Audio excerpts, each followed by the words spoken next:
톨스토이가 자신의 인생의 마지막에 자신이 평생 동안 붙들었던 지혜를 묶은 인생 독본이라는 책을 남겼습니다. 그 책에는 자신이 평생을 붙들었던 어떻게 살아야 되는가, 무엇을 위해 살아야 되는가 하는 지혜가 들어있는 말씀, 그런 책들입니다. 근데 거기에 이런 내용이 하나 나옵니다. 어떤 사람이 깨달음이 너무나 갈급해서 산속에 들어갔습니다. 그래서 기도에 집중하기 위해 산 아래에 있었던 농부에게 나에게 먹을 것을 좀 가져다 주십시오 라고 부탁을 하고 계속 기도에 전념했습니다. 여러 날 아무리 기도를 해도 깨달음이 오지 않습니다. 그래서 결국에는 수도자를 한 사람 찾아가서 자신의 고민과 자신의 그 일들을 물었습니다. 그러자 수도자가 하는 말이, 당신에게 밥을 가져다 주는 그 농부가 믿음이 아주 좋은 사람이니까 그 사람을 잘 살펴보면 깨달음을 얻을 수 있을 겁니다 라고 이야기를 하는 겁니다. 그래서 이 사람이 농부의 삶을 자세히 관찰을 해봤습니다. 농부의 삶은 아주 단순합니다. 새벽에 일어나서 주여 하더니 밭에 나가서 일을 하고, 또 낮에 힘드니까 주여 하더니 일을 하고, 자기 전에 밥 먹고 주여 하고 잠이 드는 겁니다. 그리고는 며칠을 봤는데도 이 사람이 깨달음이 없어서 수도자를 다시 찾아갔습니다. 아무리 봐도 뭐 다른 게 없던데요. 그러자 이 수도자가 이번에는 기름 한 병을 이 사람에게 주었습니다. 그리고 농부의 집에 다녀오는데 절대로 이 병에 있는 기름이 떨어지면 안 됩니다. 조심히 다녀오십시오 하고 미션을 주었습니다. 이 사람은 수도자의 말대로 농부의 집에 다시 기름병을 조심조심히 해서 다녀왔습니다. 그리고는 수도자에게 와서 묻자 수도자가 이야기하기를, 기름병을 들고 왔다 갔다 하면서 몇 번이나 주님 생각을 했습니까? 한 번도 안 했는데요. 보십시오. 당신은 기도하면서도 기름병 때문에 하나님 생각을 한 번도 안 했는데, 농부는 삶에 걱정거리가 있어서 주님을 찾았습니다. 깨달음을 찾아 기도하는 사람에게 기름병은 주님을 잃어버리게 하는 것이었습니다.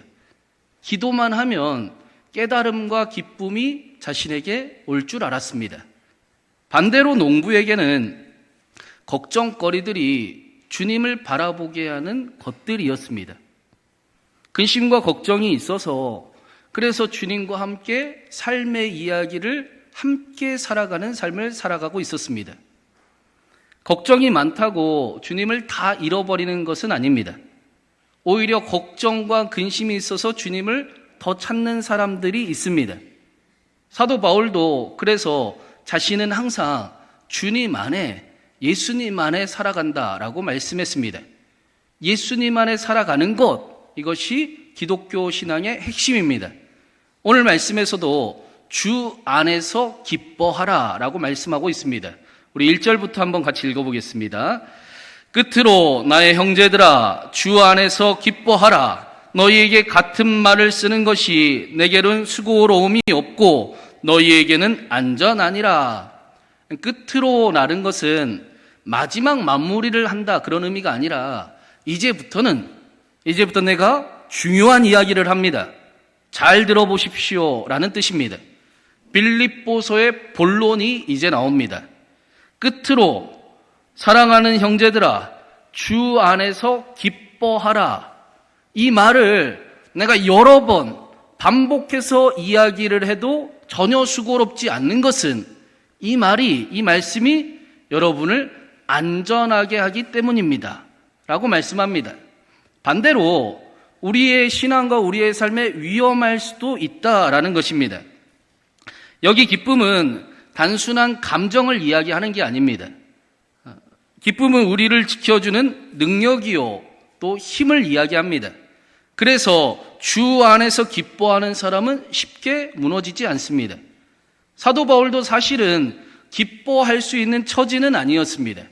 감옥에 갇혀 있었고 사실은 언제 처형을 당해도 모를 그럴 상황이었습니다.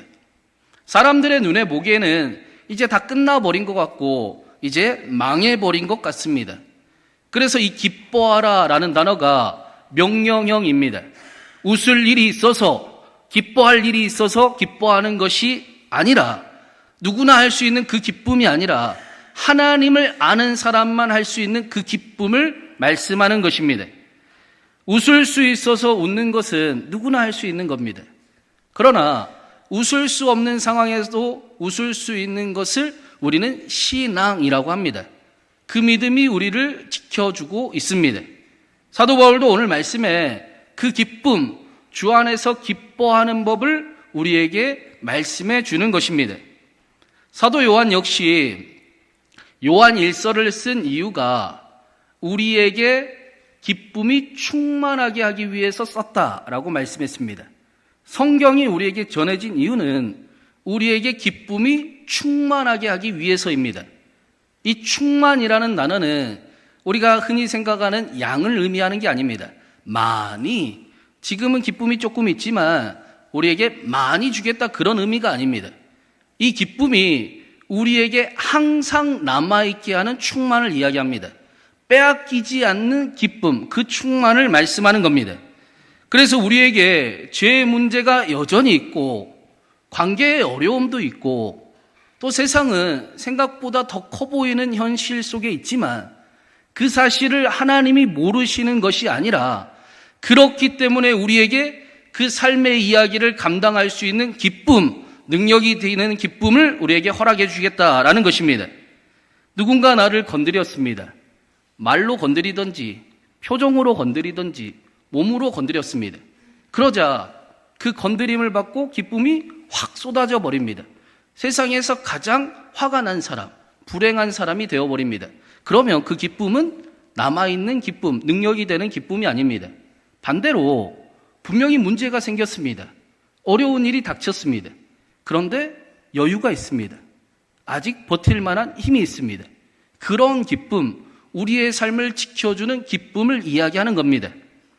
기름병 하나 때문에 주님을 잃어버린 그 기도하던 사람이 아니라 근심과 걱정거리가 있지만 오히려 그것들로 주님과 더욱 함께하는, 주님을 더욱 주님 안에 거하는 그 농부와 같은 삶으로 우리를 이끌어 가시는 것입니다. 우리는 몸과 마음이 지칠 때가 있습니다. 그러나 이 예배를 통해 다시 힘을 얻고 주 안에서 기뻐하는 저와 여러분이 될 수 있기를 간절히 바랍니다. 그래서 우리가 먼저 조심해야 될 것이 있습니다. 우리 2절과 3절을 한번 같이 읽어보겠습니다. 개들을 삼가고 행악하는 자들을 삼가고 몸을 상해하는 일을 삼가라. 하나님의 성령으로 봉사하며 그리스도 예수로 자랑하고 육체를 신뢰하지 아니하는 우리가 곧 할례파라. 기쁨을 전하던 바울이 그 입에서 생각하지도 못하던 표현이 나옵니다. 개들을 삼가고 행악하는 자들을 삼가고 또 몸을 상해하는 일을 삼가라. 삼가라라는 말씀이 3번이나 등장합니다. 개들, 행악하는 자, 몸을 상해하는 일, 이 모두 같은 의미입니다. 바울은 당시에 거짓 선생들을 보고 개라고 부릅니다. 요즘에는 강아지의 그 위치가 조금 높아졌지 않습니까? 그래서 흔히들 개 하면 좀 긍정적인 단어로 쓸 때가 많습니다. 아주 많이, 훨씬, 뭐 그렇게 젊은 사람들은 쓰더라고요. 개, 꿀, 하여튼 표현하기 좀 그렇지만, 근데 여기 사도 바울이 쓰는 표현은 우리가 예전에 알던 표현입니다. 얼마나 위험한 자들이었으면, 그 일이 얼마나 위험했으면 개들이라고 그들을 부릅니다. 이들은 예수님보다 다른 것을 의지하게 만들었습니다. 무언가를 행동을 하고 그것을 이룸으로 자격이 있는 자처럼 여기게 만들었습니다. 우리를 자격이 있는 자가 되라고 강요를 합니다. 무언가를 이루어서 하나님 앞에 설 자격을 갖추고 조건을 갖추어서 하나님의 은혜가 없어도, 하나님의 사랑이 없어도 당당히 하나님 앞에 설 수 있는 그런 모습을 갖추라라고 속입니다. 그것을 이룸으로 기쁨을 얻게 될 것이라고 속였습니다. 이들은 행복한 척하려고 애쓰며 살아가게 만들고 복음을 율법으로 바꾸게 만들었습니다. 이게 위험한 겁니다. 율법주의는 나를 자격 있는 자처럼 만듭니다. 하나님이 없어도 되는 자처럼 살아가게 합니다. 그런데 더 문제는 우리도 복음을 율법으로 바꾸는 것이 매우 편하다라는 것입니다. 하나님이 여러분을 사랑하십니다. 그러면 하나님을 사랑해야 되는구나로 듣습니다. 하나님이 여러분을 사랑하신대요. 하나님의 사랑 안에 거하십시오. 그 일을 율법으로 바꾸지 마시고 복음으로 받아들이는 우리 신광교회가 되기를 간절히 바랍니다. 우리도 자꾸 무언가를 해야 인정을 얻는 것처럼 생각할 때가 많습니다. 그래서 사람 눈치를 보며 삶을 살아가고 신앙생활도 합니다. 여러분, 하나님의 눈치를 보는 것은 매우 귀한 일이지만 사람의 눈치를 보는 것처럼 어리석고 없어 쓸모없는 일은 없습니다. 사람의 눈치를 보기 시작하면 우리 삶이 불행해지기 시작합니다. 비교하게 되고 세상에서 가장 못난 자가 되기 시작합니다. 우리 교회는 사람 눈치가 아니라, 눈치라고 하니까 좀 그런데, 하나님의 존경과 사랑을 받는 교회가 되기를 간절히 바랍니다. 그래서 사도 바울은 그러한 모습을 개들을 삼가라, 행악하는 자들을 삼가야 된다라고 가르치는 겁니다. 행복한 척하려고 애쓰는 사람과 정말 행복한 사람은 전혀 다릅니다. 정말 행복한 길이 있기 때문에 우리에게 그 길을 안내하고 있습니다. 행복한 척 할 수 있습니다. 웃을 수도 있습니다. 그런데 행복한 척 하는 것과 정말 행복한 것은 전혀 다른 삶입니다. 그러면 우리가 무엇을 해야 하는가? 3절 말씀에 보니까 하나님의 성령으로 봉사하고 예수 그리스도로 자랑하고 육체를 신뢰하지 말라라고 말씀합니다. 하나님의 성령으로 봉사하고 그리스도 예수로 자랑하고 육체를 신뢰하지 않는 것, 세 가지를 이야기하지만 의미는 다 똑같습니다. 하나입니다. 모두 다 같은 의미입니다. 우리가 같은 예배를 드리고 또 같은 봉사를 하고 같은 헌신을 해도 그러나 그 중심은 다를 수 있습니다. 인정받기 위해서 하고 억지로 하고 내 만족 때문에 할 수도 있습니다. 그런데 사도 바울은 성령으로 봉사한다라고 말씀합니다. 내 힘으로 버티는 신앙을 가지고 살아가는 것이 아니라 내 안에 계시는 예수님이 일으키시는 힘, 그 신앙으로 살아간다라고 말씀하는 겁니다. 나는 내 힘으로 신앙생활하지 않습니다. 내 안에 예수님이 계십니다. 나도 예수님 안에 있습니다. 그 얘기를 하는 겁니다. 그래서 그리스도 예수를 자랑하라 라고 말씀합니다. 오늘 말씀에도 나오지만 사도 바울처럼 인간적으로 자랑할 것이 많은 사람도 없었습니다. 학벌도 좋았고 율법도 잘 지켰고 가문도 좋았고 지위도 훌륭했습니다.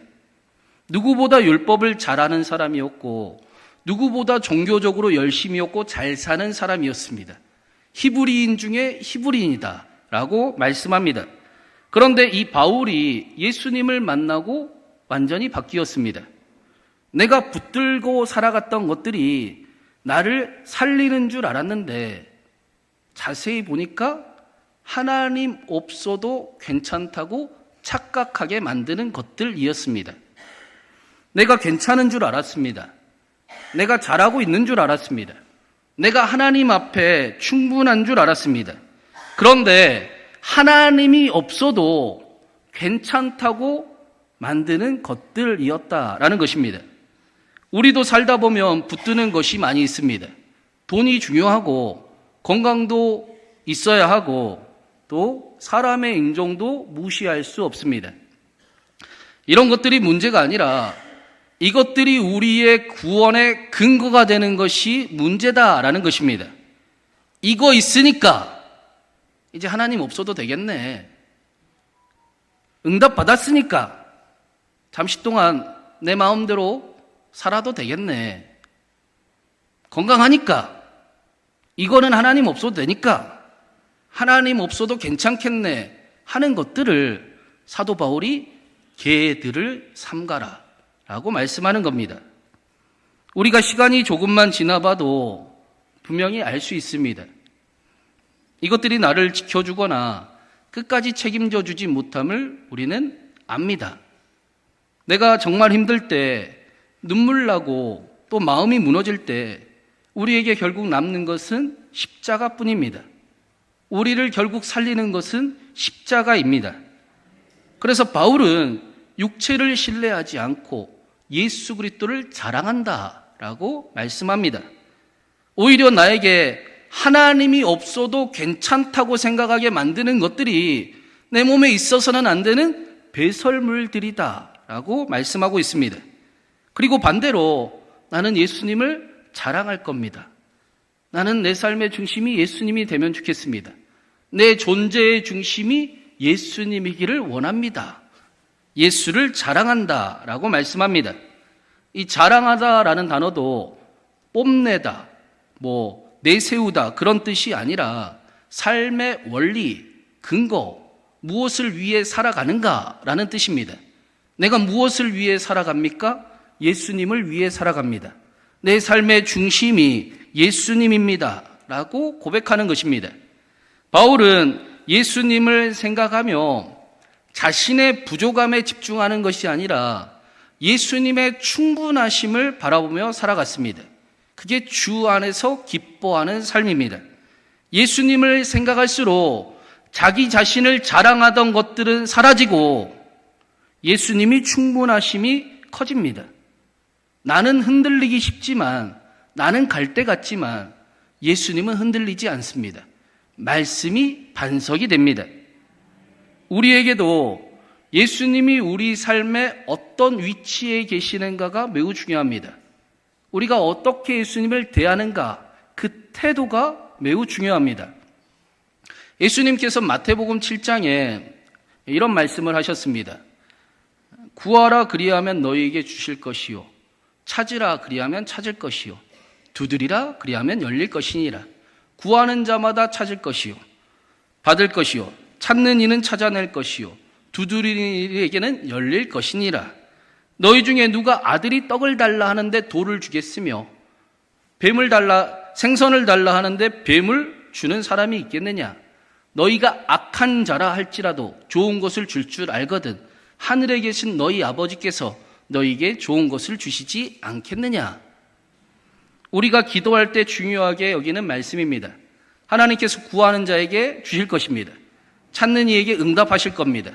두드리는 이에게 열어주실 겁니다.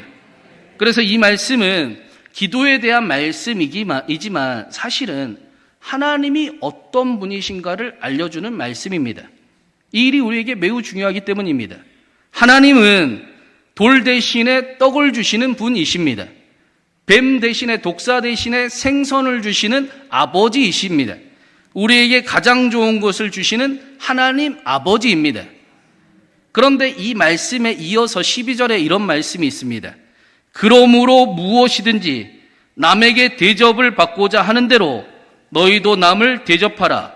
이것이 율법이요 선지자이니라. 기도에 대한 말씀을 하시더니 거기에 이어지는 말씀이 그러므로 누구든지 남을 대접하고자 하는 자는 그를 대접하는 삶을 살아가라. 이것이 율법이요 선지자니라 라고 말씀하고 있습니다. 여러분, 누구를 대접하라는 말씀이겠습니까? 기도하라. 하나님이 이런 분이시다 라고 알려주시더니 대접을 받고자 하는 자는 남을 똑같이 대접해야 된다 라고 말씀하십니다. 여러분, 누구를 대접하라는 말씀이겠습니까? 남을 대접한다라는 것은 1차적으로는 사람에 대한 것이 아닙니다. 하나님에 대한 것입니다. 하나님을 존중하는 자가 하나님의 존중하심을 받게 될 것입니다. 하나님이 어떤 분이신지를 믿는 믿음이 바로 삶을 대하는 태도가 됩니다. 우리가 하나님을 어떻게 여기며 살아가는지, 하나님을 대하는 우리의 태도가 믿음이 됩니다. 그리고 그 믿음이 다른 사람을 대접할 수 있는 힘이 됩니다. 단순히 착하게 살라는 말씀이 아닙니다. 하나님이 누구신지를 알아. 그 힘으로 삶의 자리에 대접하는 인생이 되어라 라는 말씀을 해주시는 것입니다. 주 안에서 기뻐한다는 말씀도 똑같습니다. 주 안에 있으면 기쁜 일이 생긴다라는 뜻이 아닙니다. 나의 조건, 나의 상황의 부족함보다 예수님의 충분하심을 붙들며 살아가라는 것입니다.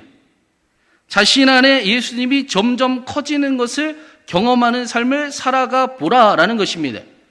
하나님을 존중하는 자가 하나님이 얼마나 인자하심과 성실하심을 베푸시는지를 맛보며 살아가 보라라는 것입니다. 이 시대의 그 뛰어난 강해 설교자이자 탁월한 기쁨의 신학자라고 불리는 존 파이퍼 목사님이라는 분이 있습니다. 아마 이름들은 한 번씩 들어보셨을 겁니다. 이 목사님이 얼마나 대단한 영성을 가진 분이고 또 얼마나 헌신적이고 또 얼마나 능력 있는 그리스도인의 삶을 살아가는지를 세계의 많은 사람이 존경하고 알고 있습니다. 그래서 저 사람은 특별하니까 우리 아는 다른 사람이니까라고 생각하기도 쉽습니다. 아, 목사님은 특별하니까 저렇게 사는 것도 쉬울 것 같네요 라고 이야기할 수도 있습니다. 그런데 이 존 파이퍼 목사님이 자신의 설교에 이런 이야기를 했습니다. 나는 모든 것을 위해서 싸워야 합니다. 나는 성경을 읽기 위해서 싸워야 하고, 나는 기쁨을 위해서 싸워야 하고, 나는 기도하기 위해서 싸워야 합니다. 그는 특별한 사람도 뛰어난 사람도 아니었습니다. 그저 예수님을 간절히 원하는 사람이었습니다. 그래서 나의 바쁨보다, 나의 어려운 상황보다, 나의 게으름보다 내가 예수님을 더 간절히 원합니다. 그렇게 살아갔던 믿음의 선한 싸움을 살아가는 우리의 신앙의 동료인 것입니다. 바로 이 모습이 우리에게 얼마나 위대하고 아름답고 탁월하며 능력이 있는가를 우리에게 보여주고 있습니다. 여러분, 우리도 사실은 믿음의 선한 싸움을 싸워가고 있습니다.